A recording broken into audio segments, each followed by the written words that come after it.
Pero bueno, acá les quería contar de este escenario. Como ven el escenario, en verde están dibujados los gases de pirólisis. Es una manera exagerada de dibujarlo, no es realmente así. Tenemos un incendio incipiente, tenemos en negro lo que ven es el humo, y ahí el humo que está compuesto por el humo que está compuesto por producto de la combustión completa, por ejemplo, dióxido de carbono y agua, y gases de la combustión incompleta, como por ejemplo monóxido de carbono y gases de pirólisis, como vemos, y otros gases más también. Y además está compuesto por aire, en su gran porcentaje el humo es aire. Ahí íbamos a decir el tema del aire, ¿no? Preguntaste que era el 79 de nitrógeno, 21 de oxígeno, ¿no? Muy resumidamente. Excelente. 78 de nitrógeno, pongámosle, 21 de oxígeno y 1% de otros gases. Correcto. Cuando pasa por el proceso de combustión se consume oxígeno, se consume un poco de oxígeno, el nitrógeno no se ve Bien. afectado. eh, entonces, eso sería nuestra capa de humo. ¿Quedó claro ahí, chicos, cómo la composición del humo, del gas, de los gases del incendio?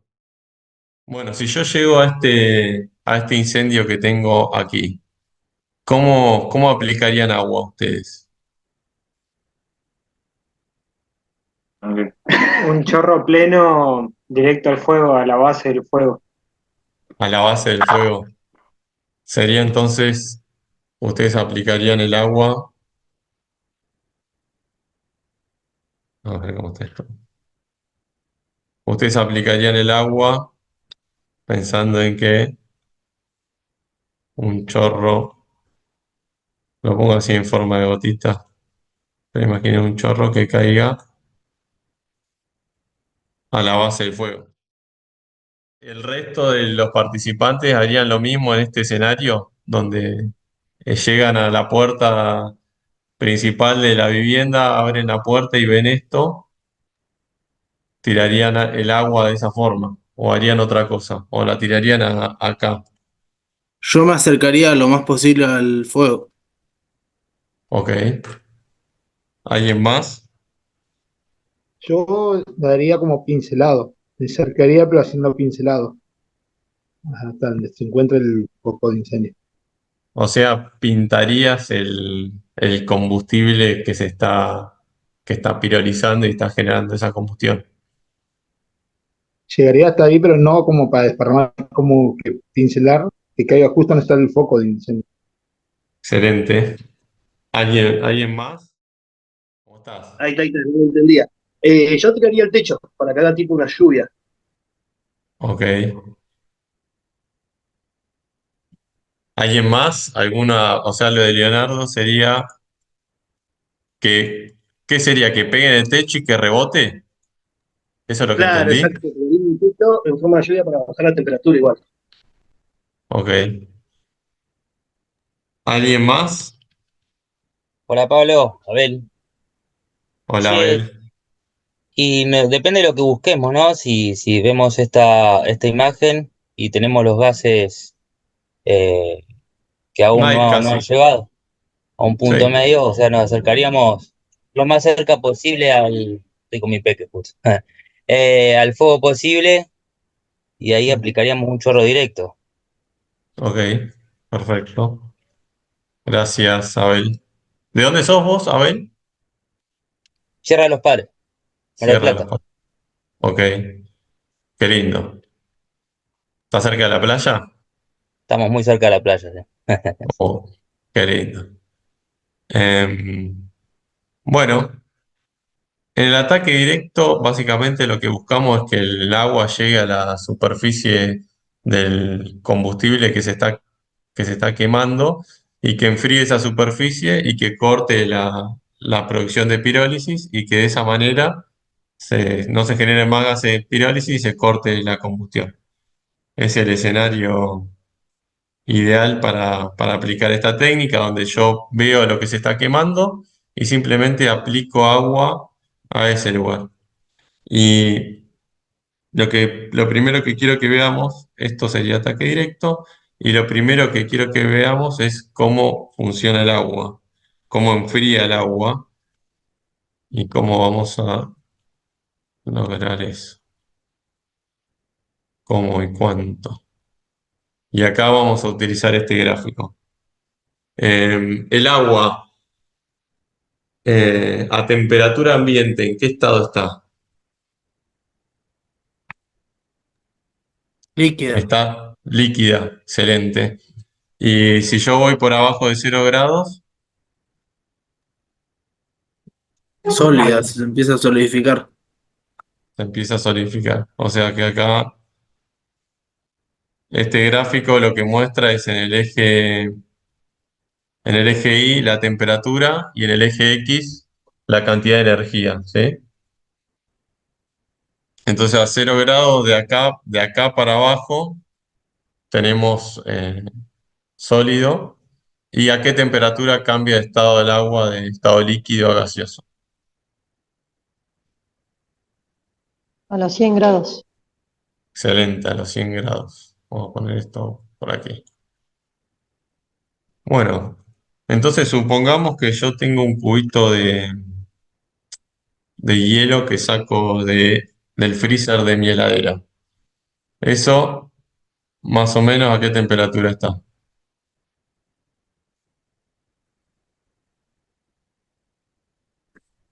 El freezer, ¿algunos se acuerda a qué temperatura? Más o menos, menos 18 grados está el agua que saco del freezer. Si yo tuviera un cubito de hielo que está a menos 18 grados, y acá lo que quiero que vean, lo que quiero que entiendan es yo le doy un poquito de energía, un poquito de energía. Acuérdense que en este eje tenemos la cantidad de energía que le damos y en este la temperatura. Entonces yo le doy un poquito de energía al agua, que en este caso es agua en estado sólido, es un hielo, y va a aumentar su temperatura. Le doy otro poquito de energía, la misma cantidad, y aumenta un poco su temperatura hasta que le doy energía de vuelta y ya aumenta su temperatura, pero yo le doy la misma cantidad de energía acá y no vemos que aumenta la temperatura. Eso ocurre porque el agua está cambiando de estado y hay que darle más energía. Y para que la entendamos a esto, voy a poner acá. Esta es una molécula de agua. Esto no lo tienen que entender así como átomos, simplemente para que entiendan que las moléculas de agua cuando están en estado sólido están conectadas por unos puentes de hidrógeno, se llaman, que son como una bandita que para romperse requiere más energía. Entonces, acá vemos que al agua le damos una cierta cantidad de energía y aumenta una cierta cantidad de temperatura. Lo mismo hasta que llega el momento que tiene que cambiar de estado, pasar de sólido a líquido. Pero para pasar de estado sólido a líquido, lo que tiene que ocurrir es que se tienen que romper estas banditas, se tienen que romper. Justo esas no. Algunas de estas banditas se rompen y el agua pasa de estar sólida a estar líquida.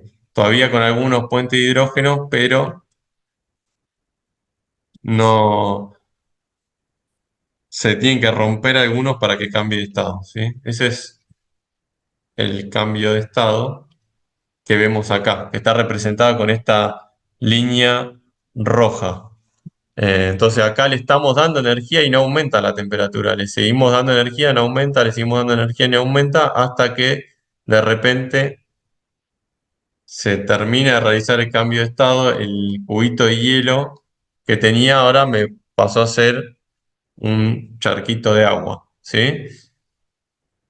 Quiero saber si eso lo están entendiendo o pongo algún otro ejemplo.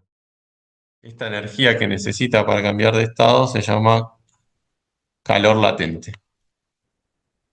Bueno, el agua la tenemos ahora en estado líquida y lo que va a ocurrir es que nosotros le vamos a dar energía de vuelta y va a aumentar de temperatura, le damos energía y va a aumentar de temperatura y así sucesivamente hasta llegar a los 100 grados, ¿no? Acá estamos a los 100 grados.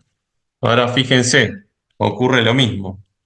Yo le doy energía y el agua no aumenta de temperatura. Le doy energía y el agua no aumenta de energía.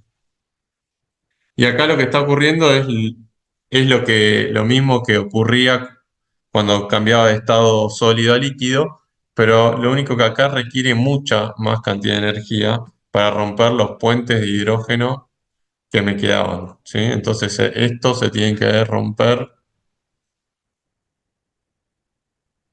se tienen que romper todos los puentes de hidrógeno que me quedaban para que cambie de estado a vapor. Y eso requiere un montón de energía. Ven que acá ya en estado gaseoso no tiene más las banditas. Directamente están las moléculas de agua libres. Mm. Y todo esto sería calor latente de evaporación. Y una vez que esa masa de agua, ese cubito de hielo que teníamos sólido, pasó a líquido y acá pasó a gaseoso, esto también, si le seguimos dando energía, le damos energía y aumenta la temperatura nuevamente. Y sigue aumentando hasta que entra en equilibrio con el ambiente que estamos.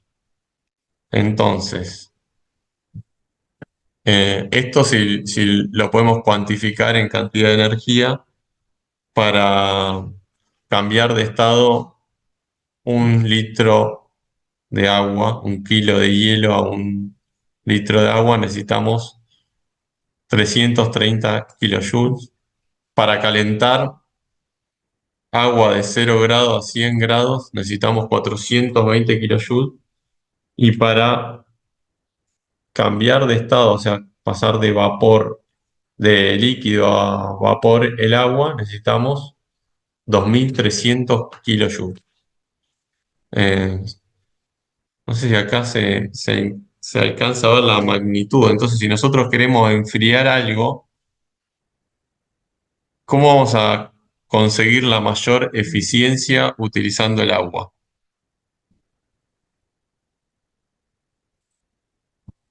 Si yo quiero enfriar algo, sabiendo esto ustedes ahora, ¿qué es lo que quisieran que, o sea, y yo tengo que enfriar algo, ¿cuál sería la manera más eficiente de enfriar algo? ¿Evaporándola no sería? Evaporándola, exactamente. Si yo agarro 1 litro de agua y logro evaporar 1 litro de agua, si yo logro evaporar 1 litro de agua, por ejemplo, en el incendio, quiere decir que ahí me robé 2300 kilojoules o 2,3 megajoules, que es un montón. Estos son datos, no es que se tienen que acordar al momento de estar en la intervención, no es que tienen que pensar o ahora tiré 1 litro de agua, me robé 2300 kilojoules de energía. Sino, no, estos son datos para que ustedes entiendan eh, que si nosotros queremos enfriar algo, lo más eficiente para hacer es que el agua cambie de estado de líquido a vapor. ¿Sí? Y acá yo siempre pongo un ejemplo. Creo que todos toman mate, nosotros agarramos la pava, llenamos la pava, la dejamos arriba de la hornalla y ¿a quién no se le hirvió el agua? La dejas un ratito y cuando te acordás, el agua está hirviendo. Entonces, lo que le dimos con el calor que le dimos con la hornalla fue todo esto, 420 kilojoules. Ahora, te la tenés que olvidar muchísimo tiempo para que todo el agua que está dentro de la pava se transforme en vapor. ¿A alguien le pasó a olvidarse tanto tiempo la pava de que se transforme todo el agua que está ahí adentro en vapor y que no, y quede vacía la pava?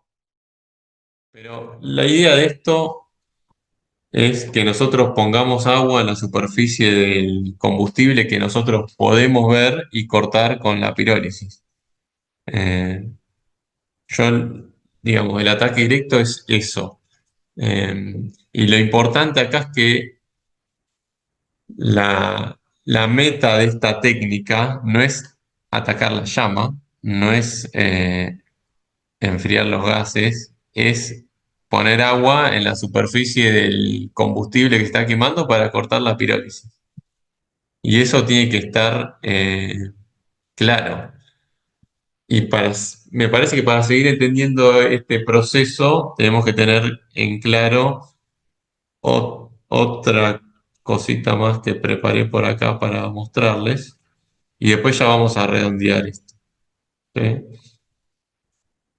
Este gráfico muestra la temperatura de pirólisis, o sea, la temperatura a la cual la mayoría de los combustibles o materiales sólidos que nosotros tenemos en una vivienda empiezan a pirolizar, temperatura de ignición de los gases de incendio y temperatura de llama. Más o menos, ¿recuerdan ustedes por dónde andarán esos rangos de temperatura? Temperatura de pirólisis. Pero entonces lo que podemos decir es que el rango de los materiales más comunes que tenemos en la vivienda son entre 150 y 300 grados. ¿Estamos todos de acuerdo ahí? Y ahora, la temperatura de ignición de los gases de incendio, si la temperatura de pirólisis es entre 150 y 300, acá dijimos que uno de los gases de la combustión incompleta es el monóxido de carbono, que se habla un montón del monóxido de carbono. La temperatura de autoignición del monóxido de carbono, que es uno de los gases que va a ver acá arriba, más o menos en qué temperatura está, ¿se acuerdan? Bueno, la temperatura de autoignición del monóxido, que es uno de los gases que hay acá, es de 500 grados. Bueno, entonces podemos decir que esto estaría porque no es solo monóxido de carbono lo que hay acá, hay una mezcla de gases de pirólisis, monóxido de carbono, otros gases que se podrían incendiar, que la temperatura de autoignición de esos gases rondaría entre 450 y 600 grados. Y la temperatura de llama, de una llama de acá, seguramente tengamos llamas de difusión, más o menos entre los 800 y 1200 grados. En el ataque directo, nosotros lo que estamos trabajando es sobre una de estas tres cosas. ¿Sobre qué sería? Ok, pero acá en el ataque directo, donde lo repetimos un par de veces, que el objetivo es poner agua sobre el sólido que se está quemando y cortar. ¿Qué proceso? A enfriar ese combustible hasta que... Hasta que deje de que- pirolizar sería cortar la temperatura. Excelente, excelente. No sé quién. Tamara. Muy bien.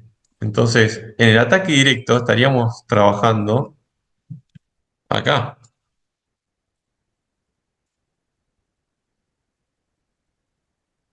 Che, yo sabía que eso no me iba a funcionar, así que creo que por acá